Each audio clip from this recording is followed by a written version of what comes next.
सुमन अपनी सौतेली माँ कामनी और अपने पिता राहुल के साथ रहा करती थी। सुमन की सौतेली माँ बहुत खराब थी, जो कि उसे हर दिन बहुत मारती थी, साथ ही घर का सारा काम करवाती थी और तो और उसे खाने के लिए ज्यादा खाना भी नहीं दिया करती थी। कभी कभी तो सुमन को भूखा ही सोना पड़ता था। एक दिन सुमन के पिता घर में बहुत सारे फल लेकर आते हैं और सुमन की सौतेली माँ कामनी बैठकर फल खा रही थी। तभी वहाँ पर सुमन आती है और कामनी से कहती है, माँ मुझे भी थोड़े फल खाने हैं, दो ना, भूख लगी है बहुत जोरों से। अरे खा खाकर कितनी मोटी हो रही है, तुझे क्या जरूरत है ये फल खाने की? जा दफा हो यहाँ से, काम कर घर का। लेकिन माँ मैंने सुबह से कुछ भी नहीं खाया है और आपने मुझे खाना भी नहीं दिया। पापा ने कहा था मुझसे कि मैं जाकर फल खा लूं, तो आप मुझे भी दे दीजिए थोड़े से फल। दिख नहीं रहा तुझे? अभी मैं खा रही हूँ, फल जब बच जाएंगे तब खा लियो। तू अभी जाकर काम कर, बहुत सारा काम पड़ा है घर में, जब देखो तब यहाँ से वहाँ मंडराती रहती है। कामनी की बात मानकर सुमन घर का काम करने चली जाती है और यहाँ पर कामनी एक एक करके सारे फल खा जाती है। जब सुमन घर का सारा काम करके लौटती है तो देखती है कि सारे फल खत्म हो चुके थे और वो कामनी से कहती है, ये क्या माँ, आपने तो सारे फल खा लिए। आपने कहा था कि आप मेरे लिए थोड़े फल बचाएंगे, लेकिन आपने तो एक भी फल नहीं बचाया। अब मैं क्या खाऊंगी? वो मुझे भूख लगी थी और वैसे भी तेरे पापा या मेरे लिए लाए थे, समझी? तो जब देखो मुंह उठाकर आ जाती है खाने के लिए।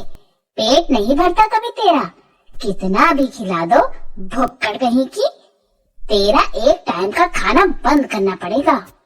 कामनी की ये बात सुनकर वहाँ पर राहुल आ जाता है और कामनी से गुस्से से कहता है, अरे तुम तो उसे पहले से ही एक टाइम का खाना देती हो, अब वो भी बंद कर दोगी तो क्या उसे भूखी मारोगी?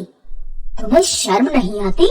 वो तुम्हारी ही बेटी है और तुम उसके साथ ऐसा बर्ताव करती हो।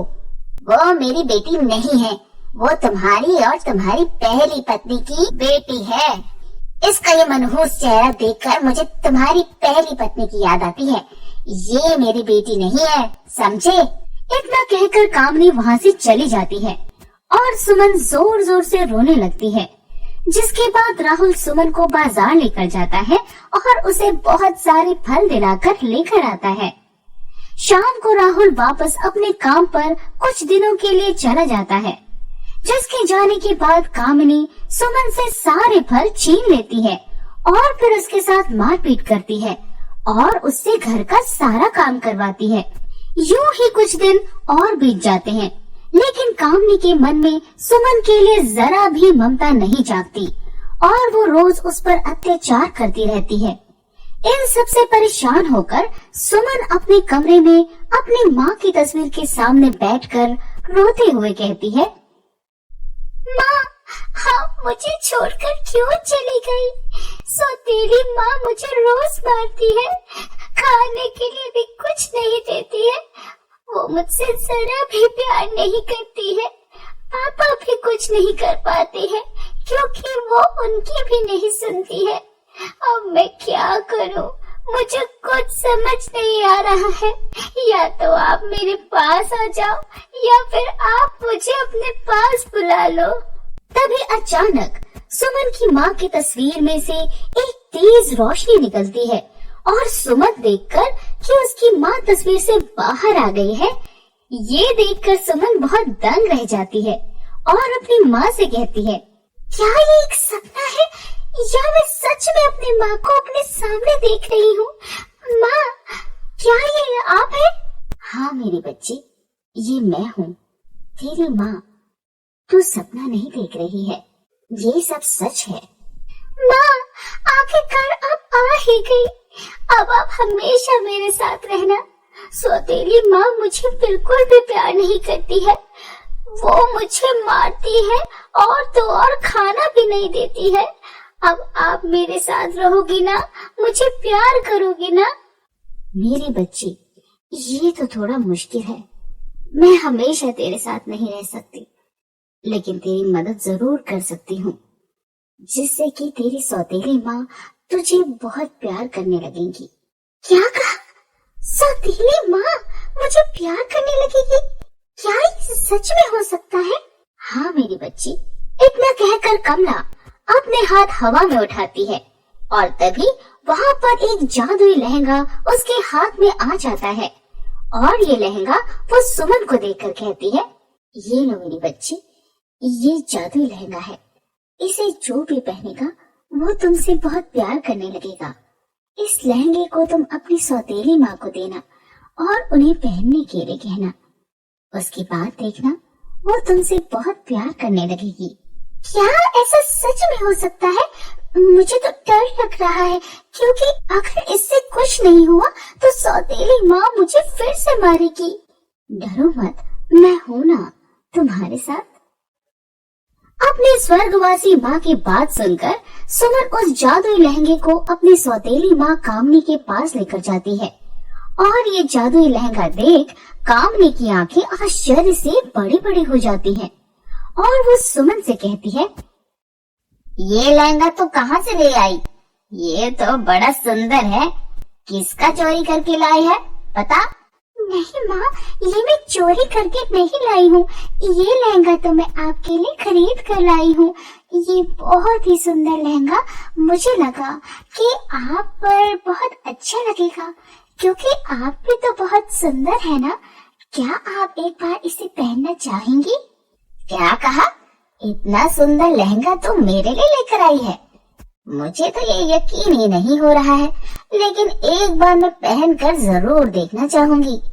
ये लहंगा तो बहुत अच्छा लग रहा है। ला जल्दी दे। इतना कहकर कामनी उस लहंगे को लेकर अपने कमरे में चली जाती है और कुछ देर बाद वो लहंगा पहनकर बाहर आती है और सुमन से बड़े ही प्यार से कहती है, सुमन बेटी, बताओ ये लहंगा मुझ पर कैसा लग रहा है? क्या कहा बेटी? लगता है माँ ने सही कहा था, ये जादुई लहंगा काम कर गया है।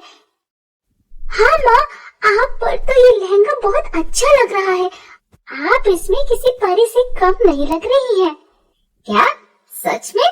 मुझे पता था कि मैं इसमें बहुत अच्छी लगूंगी। चलो अब बताओ बेटी, तुम्हें खाने में आज क्या खाना है? आज मैं खुद तुम्हारे लिए तुम्हारी पसंद का सारा खाना बनाऊंगी, जो भी तुम खाना चाहो। क्या कहा माँ? आज आप खाना बनाएंगी, वो भी मेरे लिए? नहीं नहीं माँ, रहने दीजिए, मैं खुद बना लूंगी और आपके लिए भी बना दूंगी खाना। अरे नहीं बेटा, आज से सारा खाना और घर का सारा काम मैं खुद किया करूंगी। तुम जाकर अपने दोस्तों के साथ बाहर खेलो। अभी तो तुम बच्ची हो, तुम्हारी पढ़ने और खेलने कूदने की उम्र है। मुझे यकीन नहीं हो रहा है कि मेरी सौतेली माँ मुझसे इतने प्यार से बात कर रही है और घर का सारा काम और मेरे लिए अच्छा अच्छा खाना भी बनाने को तैयार है। इसके लिए तो माँ को शुक्रिया कहना ही पड़ेगा। इतना कहकर सुमन भागती हुई अपने कमरे में जाती है और अपनी माँ की तस्वीर के आगे जाकर उसे शुक्रिया कहती है। साथ ही माँ को याद करते हुए उसकी आंखों में आंसू आ जाते हैं। तभी एक बार फिर कमला की तस्वीर में रोशनी निकलती है और कमला की आत्मा तस्वीर से बाहर आती है, जो कि सुमन को रोते हुए देख उससे सवाल करती है, अरे अब क्या हुआ मेरी बच्ची? क्या तुम खुश नहीं हो कि तुम्हारी सौतेली माँ तुमसे इतना प्यार कर रही है, या फिर तुम्हें कुछ और चाहिए? नहीं माँ, जो मुझे चाहिए था वो मुझे मिल गया है, लेकिन मैं चाहती हूँ कि आप भी हमेशा मेरे साथ रहें। बेटी, जितना मैं कर सकती थी उतना मैंने कर दिया है। अब मैं तुम्हारे साथ हमेशा के लिए नहीं रह सकती हूँ, लेकिन जब भी तुम मुझे याद करोगी या कभी परेशान होगी तो मैं तुम्हारी मदद करने के लिए आ जाऊंगी। अब तुम अपना ध्यान रखना। इतना कहकर सुमन की माँ वहाँ से गायब हो जाती है और सुमन खुशी खुशी अपने दोस्तों के साथ खेलने के लिए बाहर चली जाती है। वहाँ पर उसके दोस्त उसे इतने समय बाद देखकर हैरान रह जाते हैं, लेकिन उन्हें इस बात की भी खुशी होती है कि अब उनकी दोस्त उनके साथ हर दिन खेला करेगी। वहीं दूसरी ओर जब कुछ दिनों बाद राहुल घर वापस आता है तो वो कामनी का उसकी बेटी के साथ अच्छा व्यवहार देखकर बहुत खुश होता है और पूरा परिवार मिलकर खुशी खुशी रहने लगते हैं।